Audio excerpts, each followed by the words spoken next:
प्यारे लाल बीड़ी पीकर जंगल में फेंक देता है, जिससे ये आग का बच्चा पैदा होता है और ये पेड़ पौधों को खाकर बड़ा होने लगता है। बवाल चीज है बे। ये एक पेड़ का तो चमत्कार कर देता है। हे प्रभु। उसके बाद खुद जाकर फायर ब्रिगेड को फोन लगाता है। उठाइए ना।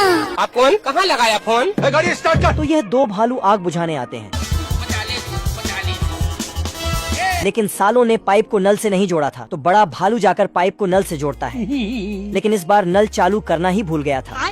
भाई शर्म है कुछ? तो बड़ा भालू फिर जाकर नल चालू करता है। पानी को देखकर आग का बच्चा भागने लगता है और जाकर एक स्पंज में सारा पानी इकट्ठा करके निचोड़ देता है मुझसे कोई स्मार्ट? तभी दोनों भालू उसका पीछा करते हैं, तो यह भागकर पटाखे की दुकान में घुस जाता है, जिससे जोरदार धमाका होता है। गलती से एक दानव का बच्चा इंसानों के यहाँ पैदा हो जाता है, तो पूरे शहर का दर्जी मिलकर इसके लिए कपड़ा बनाता है और दो चची स्टूल पर चढ़कर इसका एक मोजा बुनता है।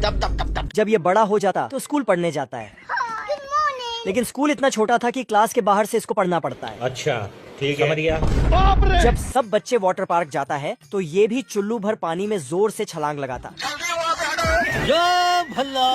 बहुत मजा आ रहा है यहाँ पे। फिर सब बच्चे इसके ऊपर चढ़ चढ़कर डाइव मरता है। क्रिसमस पर सबको छोटा छोटा गिफ्ट मिलता है, लेकिन इसका गिफ्ट 4 आदमी ढोकर लाता है। गिफ्ट खोलता तो उसमें कुल्हाड़ी निकलता, तो ये कुल्हाड़ी से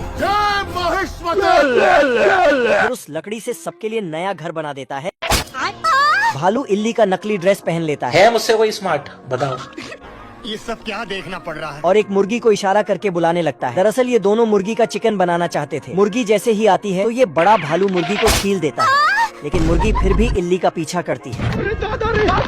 इधर ना मेरा बच्चा, तू इधर और इसे पकड़कर इसके ऊपर नमक डालती है। अरे कोई बचा लो रे! लेकिन मुर्गी इल्ली को खा जाती है, तो बड़ा भालू आकर मुर्गी के पेट से आवाज आती है, तो बड़ा भालू मुर्गी को उल्टा करके तभी मुर्गा एक अंडा दे डालता है। अंडा फूटते ही क्या करूं मैं मर जाऊं? इस बार भालू मुर्गा का नकली कॉस्ट्यूम पहनता है और मुर्गी के सामने स्टाइल मारने लगता है। मुर्गी भी अपने पति को छोड़कर नकली मुर्गा के पीछे जाती है। तभी ये मुर्गा नकली मुर्गा इसे रॉकेट में बिल्ला सारी प्रॉपर्टी बेचकर सट्टेबाजी कर डालता है, फिर कूड़ेदान से खाना ढूंढ ढूंढ कर खाता है। मैं गरीब हूँ।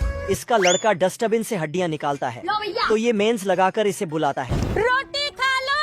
फिर बेचारे को सिर्फ 2 हड्डी देता है, लेकिन उसे भी एक भूखा नंगा चूहा छीनकर भाग जाता है। ये और मांगता है तो इसका बाप की चड्डी फटी पड़ी है, घर में चूल्हे नहीं जल रहे। फिर ये नाराज होकर भीख मांगने निकल जाता है। इस बार घर छोड़ देना है, इज्जत नहीं है भाई। इसका मासूम चेहरा देखकर इन चची को दया आ जाता है, तो एक कटोरा भर दूध इसे देती है। दूध मिलते ही ये तुरंत अपने निकम्मे बाप को बुलाकर लाता है। ये जैसे ही दूध पीना शुरू करता है, चची झाड़ू लेकर आती है। बच्चे को अंदर ले जाती है तो बिल्ला बाहर से, तो ये दोबारा झाड़ू से इसे बजा डालती है। बिल्ला रात को चुपके से आता है और इसका खाना चुराकर टीवी के पीछे छिप जाता है। तभी चची टीवी चला देती है।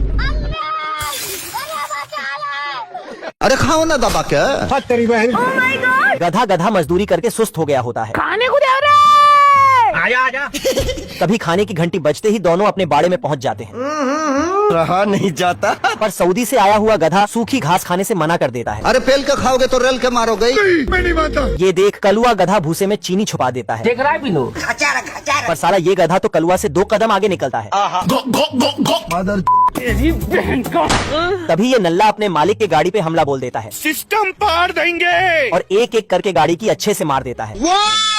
अरे साला तुम लोग पागल है क्या? इससे भी मन नहीं भरता तो ये भोंपू अंदर ठेल जाता है। बोल जा बब्बा की। अभी मजा आएगा ना भिड़ो। I love you. तभी इसकी आवाज सुनकर बतकी से रहा नहीं जाता है। 1 सेकंड सर। और ये बतख को छोड़कर गधे को देने लगती है। पर गधे को देख बतकी का मूड बिगड़ जाता है। इतने में बतख गधे को घुमा घुमा कर इसका नली साफ कर देता है।